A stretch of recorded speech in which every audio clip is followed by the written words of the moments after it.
আসসালামু আলাইকুম আমার প্রাণপ্রিয় শিক্ষার্থীরা, আশা করছি আল্লাহর রহমতে তোমরা সবাই ভালো আছো। আমিও ভালো আছি। এই তো তোমাদের পরীক্ষা শেষ হলো, অর্ধবার্ষিক পরীক্ষা। আশা করছি সবার পরীক্ষায় ভালো হয়েছে। গত ক্লাসে পরীক্ষা শেষ হওয়ার আগে তিনটা আমি ক্লাস দিয়েছিলাম, সেটা বার্ষিক পরীক্ষার জন্য। সেটা হয়তো এতদিনে দেখে ফেলেছো। তো বার্ষিক পরীক্ষায় তোমাদের সিলেবাস পড়াশোনা নিশ্চয়ই শুরু করে দিয়েছো বার্ষিকের জন্য। সিলেবাসটা দেখেছো কি? ওখানে কিন্তু অঙ্কে আছে বার্ষিক পরীক্ষার জন্য গুণ, নামতা আছে 14 থেকে 20, ভাগ, যোগ বিয়োগ গুণ ও ভাগ সংক্রান্ত সমস্যা, বাংলাদেশি মুদ্রা ও নোট, ভগ্নাংশ, পরিমাপ, আর জ্যামিতি আছে কোণ, চতুর্ভুজ ও বৃত্ত। তো আমরা অর্ধবার্ষিকী কিন্তু গুণ ভাগ করেছি, যোগ বিয়োগও ছিল অর্ধবার্ষিকীতে। তো অর্ধবার্ষিকীতে আমরা বার্ষিকের নিব হচ্ছে যোগ বিয়োগ গুণ ভাগ সংক্রান্ত সমস্যার 72 পৃষ্ঠার 9 থেকে শুরু করব বার্ষিক, ঠিক আছে? 9 থেকে শুরু করব 72 পৃষ্ঠার যোগ বিয়োগ গুণ ভাগ ও ভাগ সংক্রান্ত সমস্যার 72 পৃষ্ঠার 9 থেকে শুরু করে 18 নাম্বার পর্যন্ত আমরা বার্ষিকের জন্য নিব। আর গুণ ভাগ তো সবই শেষ হয়ে গিয়েছিল আগেই, সেটা আমরা কত নাম্বার থেকে নেব পরবর্তী ক্লাসে আমি জানিয়ে দেব। তো এখন গত গত ক্লাসগুলোতে আমি বাংলাদেশি মুদ্রা ও নোট সম্পর্কে কিছু বলেছিলাম এবং কিছু অঙ্ক করেছিলাম। তোমাদের মনে আছে যে বাংলাদেশি মুদ্রা কতটি, নোট কতটি? মনে আছে কি? আচ্ছা, মনে না থাকলে আমি আবার একটু বলে দিচ্ছি। বাংলাদেশি মুদ্রা হচ্ছে যেটা ধাতব পদার্থ, পয়সা টাকা থাকে, সেটাকে আমরা মুদ্রা বলি। সেটা আছে হলো 8টি। সেটা হলো 1 পয়সা, 5 পয়সা, 10 পয়সা, 25 পয়সা, 50 পয়সা, 1 টাকা, 2 টাকা, 5 টাকা, 8টি। আর এটা হলো মুদ্রা। এগুলাকে বলে হলো ধাতব পদার্থ দিয়ে যে টাকাগুলো তৈরি করা হয়েছে সেগুলাকে বলে হচ্ছে মুদ্রা। আর নোট কোনগুলো? যেগুলা কাগজ দিয়ে তৈরি করা হয়েছে। সেই নোটগুলা কয়টি আছে? সেটা আছে হলো 9টি। কি কি? 1 টাকা, 2 টাকা, 5 টাকা, 10 টাকা, 20 টাকা, 50 টাকা, 100 টাকা, 500 টাকা আর 1000 টাকার নোট। তো এই নোটগুলা কিন্তু আবার একটা নোট যে একই রকম দেখতে তা কিন্তু না। একই নোটের আবার আমরা বিভিন্ন রকম চেহারাও গত ক্লাসে দেখিয়েছি, মনে আসছে নিশ্চয়ই। তো আজকে আমরা বিয়োগ, যোগ করে ফেলেছিলাম এর আগে, আজকে আমরা বিয়োগ করব। তো তোমরা বইটা বের করো। বিয়োগ আছে হলো তোমাদের 79 পৃষ্ঠায়। বিয়োগ 79 পৃষ্ঠা বের করে দেখো, 5 নাম্বার অঙ্কে লেখা আছে বিয়োগ। বিয়োগ করি, এখানে 5 নাম্বারে দেখতে পাচ্ছ বিয়োগ করি। তার আগে একটা উদাহরণ দেওয়া আছে যে মিনার 250 টাকা ও 25 পয়সা আছে, সে 120 টাকা 75 পয়সা দামের একটি গ্লাস কিনবে, সে কত টাকা ফেরত পাবে? এই অঙ্কটা আমরা আগে একটু করে নিই, তারপরে আমরা 5 নাম্বারের বিয়োগগুলো করব। গত ক্লাসে আরেকটা সবচেয়ে প্রয়োজনীয় এই মুদ্রা ও টাকার অঙ্ক করতে নিলে সবচেয়ে যে প্রয়োজনীয় জিনিসটা মনে রাখতে হবে সেটা হচ্ছে কত পয়সায় 1 টাকা। আশা করছি তোমাদের সবার মনে আছে 100 পয়সায় 1 টাকা। তো আমরা 79 পৃষ্ঠার 5 নাম্বার শুরু করার আগে উদাহরণের যে অঙ্কটা আছে সেটা আমরা একটু করে নিই। এখানে কি মিনার, আমি অঙ্কটা বোর্ডে লিখলাম না, তোমরা উপরে একদম 79 পৃষ্ঠার উপরের অঙ্কটা দেখো, একদম উপরের অঙ্কটা। মিনার 250 টাকা 25 পয়সা আছে। মিনার 250 টাকা 25 পয়সা আছে, সে 120 টাকা 75 পয়সা দামের একটি গ্লাস কিনবে, সে কত টাকা ফেরত পাবে? তাহলে এর আগে আমরা যে যোগ অঙ্ক করেছিলাম তখন লিখতে হয়, অঙ্কটা লিখতে হয় কিভাবে সেটা নিশ্চয়ই বুঝতে পেরেছো। আমরা সেভাবেই লিখবো। মিনার কাছে কত টাকা আছে সেটা আগে আমরা বোর্ডে লিখে নেব। আছে হলো 250 টাকা,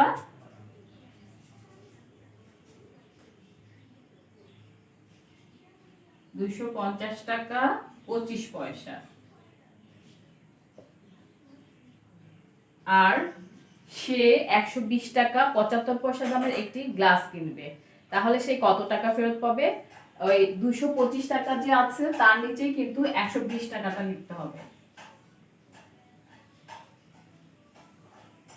আর কি আছে 75 পয়সা, 75 পয়সা 25 পয়সার নিচে লিখতে হবে। এখন এটা কি করতে হবে, বিয়োগ করতে হবে।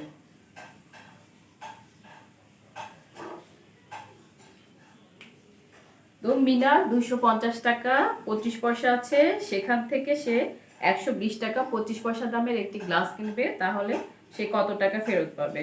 তা আমরা এর আগে যখন পয়সা পয়সা যোগ করে, যোগের সময় আমরা করেছিলাম, যোগের সময় পয়সা পয়সা যোগ করে যখন 100-র উপরে হয়ে যাচ্ছে তখন আমরা ধরো 102 হলো, তখন 100টা আমরা কিন্তু টাকার এই পাশে এনে যোগ করেছি। এখানে আবার ঠিক সেই রকমই আমরা সাধারণ বিয়োগের সময় কি করি, সাধারণ যোগ বা বিয়োগের সময়, সাধারণ যোগের সময় তাই যদি 10 থেকে শুরু করে, 10 থেকে শুরু করে যত উপরে উঠবো 10-এর শূন্য নামায় একটা একটা বা পাশের নিচের সংখ্যার সঙ্গে যোগ করি, যদি 11 হয় কিংবা 12 হয় এরকম, তখন একটা বা পাশের নিচের সংখ্যার সঙ্গে যোগ করি, 23 হলে 2 যোগ করি এরকম। আবার বিয়োগের সময় কি হয়, সাধারণ বিয়োগে উপরের সংখ্যাটা যদি ছোট হয় আর নিচের সংখ্যাটা যদি বড় হয় তখন আমরা কিন্তু সঙ্গে 10 যোগ করি। ধরো উপরে 1 আর নিচে আছে 3, তখন আমরা 1কে কি ধরবো, 11 ধরতে হবে, অর্থাৎ 1-এর সঙ্গে 10 যোগ করতে হবে। এই টাকা ও পয়সার যোগ বিয়োগের ক্ষেত্রেও যোগের সময় আমরা 100-র বেশি হলে বা পাশের নিচের সংখ্যার সঙ্গে যোগ করব, আর বিয়োগের সময় যদি উপরে ছোট পয়সাটা ছোট থাকে আর নিচের পয়সাটা যদি বড় থাকে, তাহলে এখানে আমরা 100 পয়সা কিন্তু 100 পয়সায় হচ্ছে 1 টাকা, আমরা 1 টাকায় ধার নিব, কিন্তু 1 টাকা পয়সা, টাকার সঙ্গে পয়সা যোগ করা যায় না, টাকার সঙ্গে পয়সা যোগ করা যায় না, সেজন্য আমরা টাকাকে পয়সা বানিয়ে নেব। তাহলে কি 1 টাকা সমান হচ্ছে 100 পয়সা।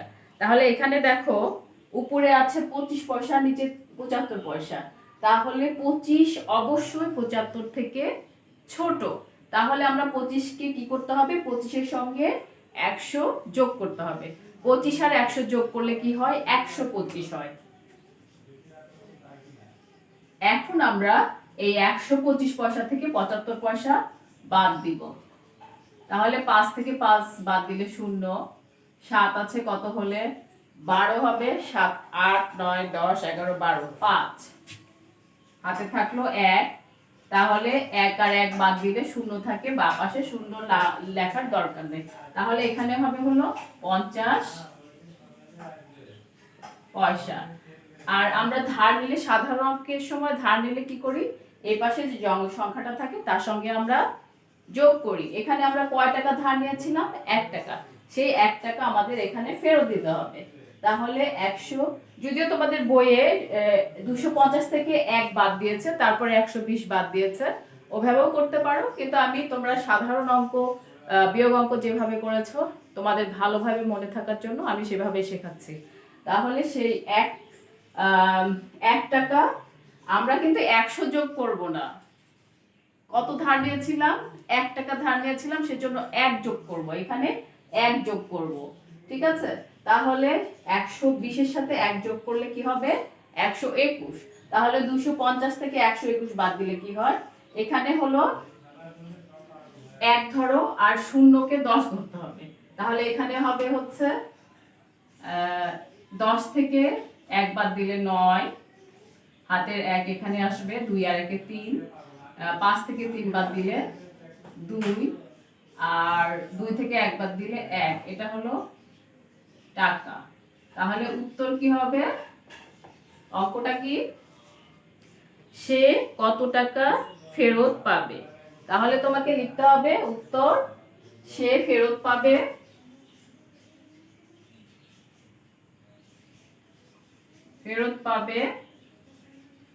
129 টাকা 25 পয়সা।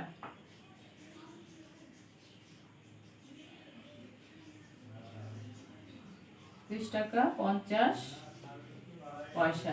বুঝতে পেরেছো সবাই? সবাই বুঝতে পেরেছো নিশ্চয়? ঠিক আমরা যে সাধারণ যোগ বিয়োগের নিয়মটা সেটাই, শুধু এখানে 100 পয়সাটা তোমাদেরকে মনে রাখতে হবে। খুবই মনোযোগ, মানে খুবই ভালোভাবে মনে রাখতে হবে, না হলে কিন্তু তোমরা অঙ্কটা করতে পারবে না। মুদ্রার তারপরে মুদ্রার অঙ্কগুলো তোমরা করতে পারবে না। তাহলে কি মনে রাখতে হবে? 100 পয়সায় 1 টাকা। এবার আমরা 79 পৃষ্ঠার 5 নাম্বারের বিয়োগটা করব। আমরা 79 পৃষ্ঠার 1 নাম্বারটা করছি, 5-এর 1। আমি বোর্ডে অঙ্কটা আগেই তুলে নিয়েছি। তোমরা এটা এর আগে আমরা যোগ যেভাবে করেছিলাম তোমাদের এরকমই থাকবে। সেটা তোমরা কি করবে? অঙ্কটা রাফ করে নেবে আগে। 85 টাকা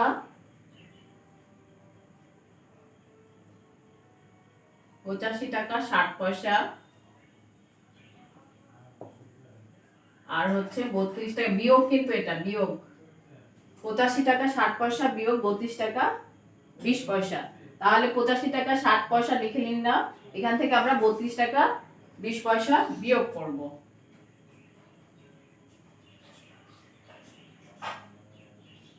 20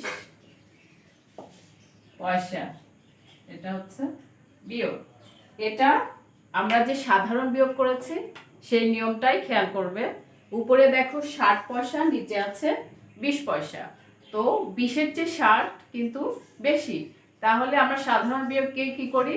যখন উপরের সংখ্যাটা বড় থাকে তখন আমরা এমনি এমনি বিয়োগ করে ফেলি, কোনো ধার দিতে হয় না। এখানেও ঠিক তাই, 60 থেকে আমরা 20টা বিয়োগ করে ফেলবো, কোনো ধার নিতে হবে না। তাহলে 0 থেকে 0 বাদ দিলে 0ই থাকবে, 6 থেকে 2 বাদ দিলে 4, তাহলে এটা হলো পয়সা। আর এখানে আছে 85 টাকা 32 টাকা, আর এখানেও 85 টাকা 32 টাকার চেয়ে বড়। তাহলে আমরা 85 থেকে 32 নরমাল সাধারণ যে বিয়োগ যেভাবে করি সেভাবেই করতে হবে। 5 থেকে 2 বাদ দিলে হচ্ছে 3, আর 8 থেকে 3 বাদ দিলে 5। এটা হলো টাকা। তাহলে এখানে তোমাকে এটা লিখতে হবে 35 টাকা 53 টাকা 40 পয়সা। 40 পয়সা উত্তর, 53 টাকা 40 পয়সা। তাহলে এরকম যখন বিয়োগের সময় উপরের সংখ্যাটা বড় আর নিচের সংখ্যাটা ছোট থাকবে, আমরা সাধারণ যে বিয়োগ করি ঠিক সেরকমই বিয়োগ করতে হবে। এবার আমরা করব এটা বিয়োগ 5 নাম্বারের 1 নাম্বারটা করলাম। এবার 2 ঠিক ওই একই রকমই, 3ও একই রকম। এখানে দেখো 380 টাকা 90 পয়সা আছে, আর বিয়োগ করতে হবে 210 টাকা 45 পয়সা। এখানে আছে 90 পয়সা, 2 নাম্বারটা আমি বলছি, আর এখানে আছে হলো 45 পয়সা। তাহলে 90 পয়সা অবশ্যই 45-এর চেয়ে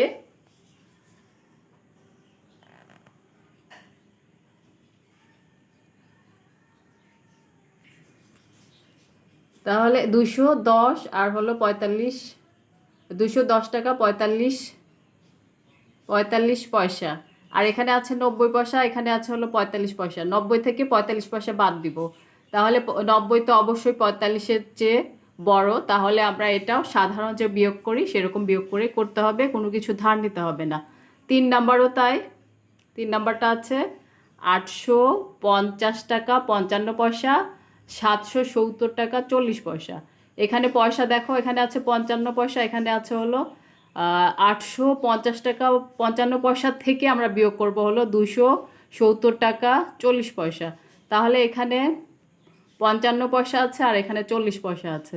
তাহলে 55 অবশ্যই 40 থেকে বড়, আর এখানেও আমাদেরকে ধার করতে হবে না, সাধারণ যে বিয়োগ আছে আমরা সেভাবেই বিয়োগ করব। এবার আমরা 5 নাম্বারের 79 পৃষ্ঠা 5 নাম্বারের 4 নাম্বারটা করব। 2-3 তো বললাম সাধারণ যে বিয়োগ ঠিক সেই নিয়মেই করতে হবে। 3 নাম্বারটা আবার ওই যে আমরা ধার করে যেভাবে করি সেভাবে করতে হবে। তো অঙ্কটা আমি লিখেছি 5 নাম্বারের 4 নাম্বার। 401 টাকা 15 পয়সা থেকে 97 টাকা 80 পয়সা বিয়োগ করতে হবে। তাহলে আমরা নিচে লিখে নিই 401 টাকা 15 পয়সা। আর এটা হচ্ছে 97 টাকা।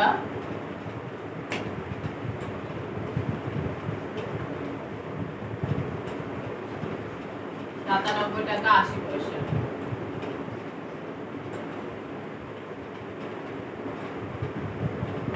তাহলে তোমরা তো দেখতেই পাচ্ছ এখানে উপরে আছে 15 পয়সা, নিচে আছে 80 পয়সা। তাহলে 15 × 80 অনেক বড়।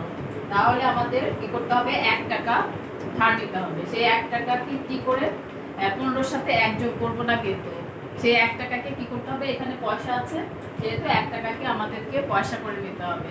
100 পয়সায় 1 টাকা, তাহলে 15-র সঙ্গে 100 যোগ করতে হবে। 15-র সঙ্গে 100 যোগ করলে হবে 115। তাহলে 115 থেকে 80 বাদ দিলে কত হয় দেখো তো।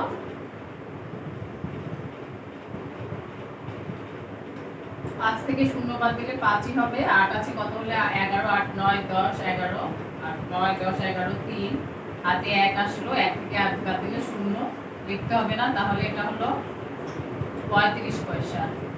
আর আমরা ধার নিয়েছিলাম কত, 1 টাকা। সেই 1 টাকা আমরা ধার নিলে তো অবশ্যই সাধারণ আমাদের জীবনেও কিন্তু ধার নিলে সেটা আমাদেরকে বন্ধুর কাছ থেকে নিই। আর যখনই আমি বলবো যে এটা আমি ধার নিলাম, তখন সেটা কিন্তু শোধ করে দিতে হবে। সেটা পেন্সিলে নিই আর রাবারে নিই আর টাকায় নিই, যেটাই আমরা ধার নিব সেটা দিয়ে দিতে হবে তাকে।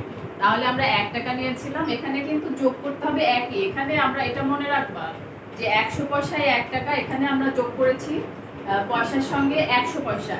কিন্তু যখন আমরা ধারটা আবার ফেরত দিব তখন কিন্তু 100 যোগ করব না, 1 যোগ করব। কত যোগ করব, 1 যোগ করব। এখানে টাকা আছে, 100 পয়সায় 1 টাকা, টাকার সঙ্গে টাকা যোগ করতে হয়, পয়সার সঙ্গে পয়সা যোগ করতে হয়। তাহলে আমরা এখানে 1 যোগ করব। তাহলে 97-এর সাথে 1 যোগ করলে হবে 98। আর এখানে আসছে হলো 401। তাহলে 401 থেকে 98 বিয়োগ করলে কত হবে, 8 আছে, 1 কে কত ধরতে হবে, 11। 8 আছে কত হলো 11, আর 3। তারপরে এই যে 1 কে 11 ধরেছিলাম, ধার দিয়েছিলাম, সেই 1 এখানে দিতে হবে। 9 আর 1 এ 10, উপরেও 0 কে 10 ধরতে হবে, কারণ 9 এর চেয়ে 0 ছোট। আমরা 0 থেকে কোনো কিছু আমার কাছে নাই, তাহলে আমি সেটা দিব কিভাবে?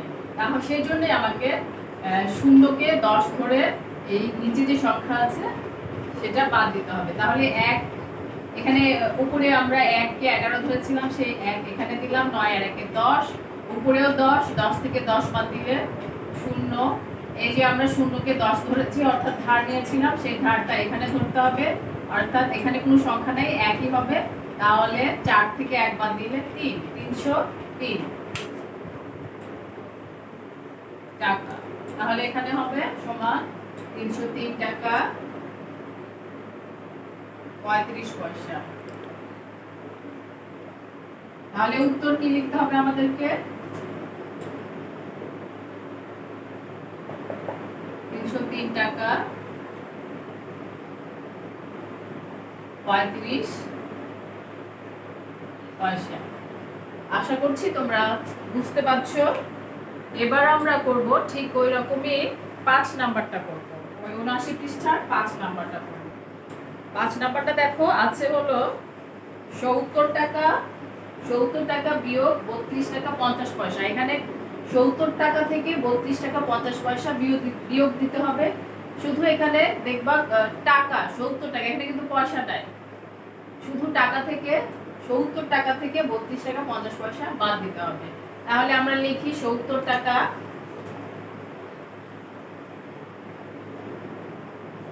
আর পয়সা কিন্তু নাই, আমরা এখানে 0 0 দিয়ে পয়সা লিখি, অর্থাৎ পয়সা যে নাই সেজন্য 0 লিখলাম তোমাদের বিয়োগের সুবিধার জন্য। আর এখানে কি 70 টাকা থেকে কি বিয়োগ করতে হবে, 32 টাকা 50 পয়সা। তাহলে টাকার নিচে আমরা টাকা লিখলাম 32 টাকা, আর পয়সা হচ্ছে 50 পয়সা। কি করতে হবে, আমাদেরকে বিয়োগ করতে হবে। এখানে খেয়াল করো উপরে আছে 0 পয়সা, অর্থাৎ আমার কাছে কোনো পয়সাই নেই।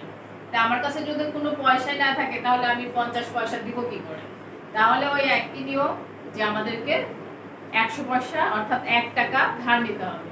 তাহলে এখানে কি হবে, এখানে তো কিছুই নাই, তাহলে এখানে 100 পয়সা 1 টাকা ধার নিলাম অর্থাৎ 100 পয়সা, তাহলে 100 পয়সা থেকে আমরা 50 পয়সা বাদ দিব। 100 থেকে 50 বাদ দিলে কি হয়? 50ই হয়। তাহলে এটা হলো 50 পয়সা। আর আমরা ধার নিয়েছি কত? 100 পয়সা অর্থাৎ 1 টাকা। সেই 1 টাকা আবার 32 এর সঙ্গে আমরা 1 যোগ করব, অর্থাৎ 1 টাকা যোগ করব। 32 আর 1 হয় 33। 33 টাকা এখন 70 টাকা থেকে বাদ দিব, তাহলে 3 আছে, এই শূন্যকে 10 ধরতে হবে। শূন্যকে তাহলে 3 আছে, যে 1 টাকা দিয়েছিলাম 33 টাকা হচ্ছে, সেজন্য আমরা 3 এখানে ধরে নিলাম। 3 আছে, কত হলে 10 হবে? 7। আর শূন্যকে 10 ধরেছি, সেই 1 আবার এখানে চলে আসবে। 3 আর 1 4, 4 আছে, কত হলে 7 হবে? 3। এত টাকা। তাহলে এটা হলো 37 টাকা 50 পয়সা। উত্তর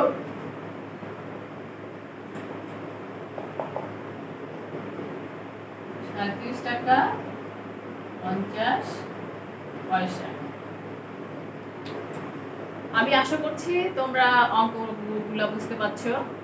আর যদি একটু সমস্যা থাকে দেখবা বাসায় করতে করতে আবার ভিডিওটা বারবার দেখবে আমি কি বলছি। যদি বুঝতে সমস্যা হয় ভিডিওটা ঘুরে, কেননা এটা তো ক্লাসের মতো না যে আমি একবার বলে ফেললাম, ম্যাম চলে গেল আর আবার পরের ক্লাসে হয়তো জিজ্ঞেস করতে হবে। এটা হচ্ছে আমরা আবার ঘুরাই ঘুরে ভিডিওটা দেখতে পারি। তাহলে যদি কারো বুঝতে সমস্যা হয় ভিডিওটা ঘুরে ঘুরাই দেখবা। আর আমার ফোন নাম্বার তো আছে জানা, ডায়েরির পিছে লেখা আছে, সেখান থেকে ফোন করতে পারো। তাহলে দেখবা আস্তে আস্তে বুঝতে পারবা। আর এই অঙ্কের কি মনে রাখতে হবে? 100 পয়সায় 1 টাকা। এই একটা জিনিস মনে রাখলে তোমরা এই অঙ্কগুলা করতে পারবে। এখান থেকে তোমরা SW করবে, আমি 2-3 করে দেইনি। 79 পৃষ্ঠার 5 নাম্বারের 2 আর 3, সবগুলো 2-3 না, 5 নাম্বার পুরাটাই তোমরা SW করবে, ঠিক আছে? আগে রাফ করবে, রাফ খাতায় প্র্যাকটিস করবে সবগুলো অঙ্ক, তারপরে SW খাতাতে তোমরা এগুলা কয়টা অঙ্ক আছে? 5টা অঙ্কই তোমরা SW করে ফেলবে। তো অঙ্ক বলো আর যেটাই বলো, যত করবে তত শিখবে।